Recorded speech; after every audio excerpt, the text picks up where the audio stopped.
May the words of my mouth and the meditation of my heart be to the greater honor and glory of God. Amen. So I kind of have two titles for this sermon today. The first is Martha's Very Bad, Terrible Day. Because I envisioned Martha as, if I said Mary, I meant Martha. That she's just kind of gotten done with the lunchtime meal or whatever. She's got all the dishes put away. She's ready for an afternoon relax and all of that. And she's sit down. She's got her copy of the Jerusalem Times, and she started to work on the crossword puzzle. And then there's a knock at the door, and she opens the door, and there stands Jesus, and so she invites him in. Well, then all of a sudden she has to go from this chilled out mode to this, oh my gosh, I've got this honored guest. I've got the Messiah in my house. I need to feed him. So then all of a sudden she has to go into action again. So she goes running off into the kitchen, and she's busying herself and all this. But then Mary, she's looking around, and where's Mary? Mary. And she looks in, and she's at the feet of Jesus. And then she just gets kind of angry. Her personality changes from that chilled out person to, this frantic warrior. And so she confronts Jesus about it, and Jesus says, as Robin put in the bulletin, chill out.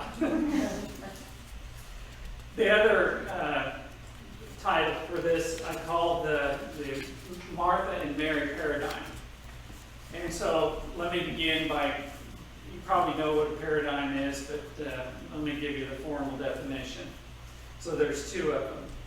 A paradigm is an example that serves as a pattern or model for something, especially one that forms the basis for a methodology or theory. And the second definition is a relationship of ideas one to another. And we often hear the phrase paradigm shift.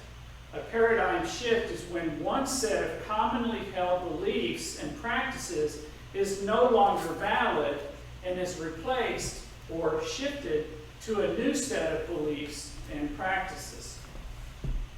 So the reason I call this the Martha and the Mary paradigm is I see 3 points from that definition. The pattern and method and belief that has been developed over time on how this gospel is preached. The second is the relationship of Martha and Mary as opposing personalities and examples applied to individuals and groups of people. That if we take Mary as Martha as group A, that they're the Marthas in the world, and this group B, that they're the Marys of the world. And so we apply that to individuals and to groups of people, that they either fall into the Martha category or the Mary category. The third is how the previous 2 points affect the way this gospel is preached. That ministers over history have given Mary, they've seen her as this example of as a good example of discipleship, and Martha as a bad example of discipleship. And I don't think that that's fair to either one of them, especially not fair to Martha. That the truth is that we all inside of us have a Mary and a Martha, depending on what's going on. So kind of using myself as an example, that when I first came here, the history of St. John's is that kind of the 2 previous priests before me were extroverted, very charismatic, very boisterous, larger than life kind of people. And so I come in kind of reserved, meek, was even called reserved, and even aloof. But I'm open up, I'm friendly enough, but that's kind of my normal self. So about 60% of the time, I'm this normal, what you see in me is what's normal. Now, it may be dysfunctional normal, but it's normal in your eyes. But then there's the times where when everything is going right, and which is not very often, but I get very chilled, very relaxed. I'm playful. Enjoy being around other people. Enjoy being the life of the party. Probably if I had a couple drinks, I'd put the old stereotype, the lampshade over my head kind of person lays over there cringing.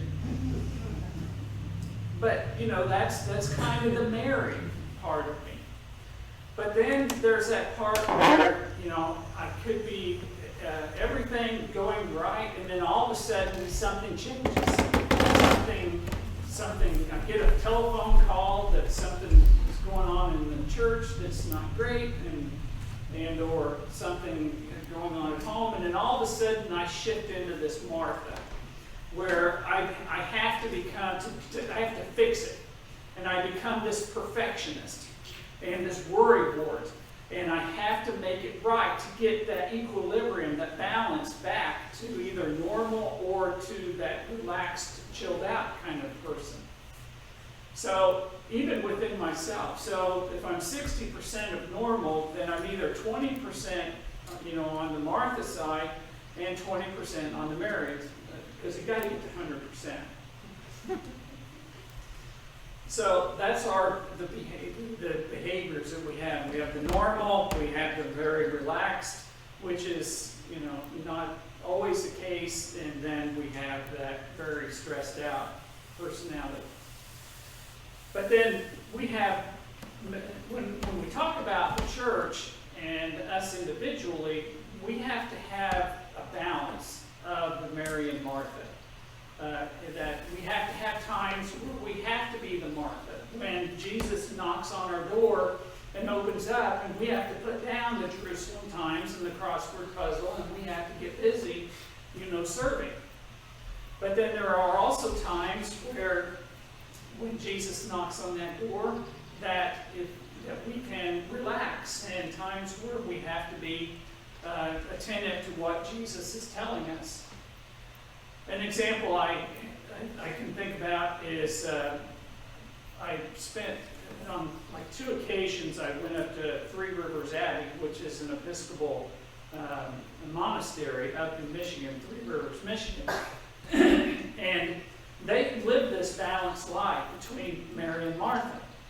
That they have times where most of their time, they're in prayer.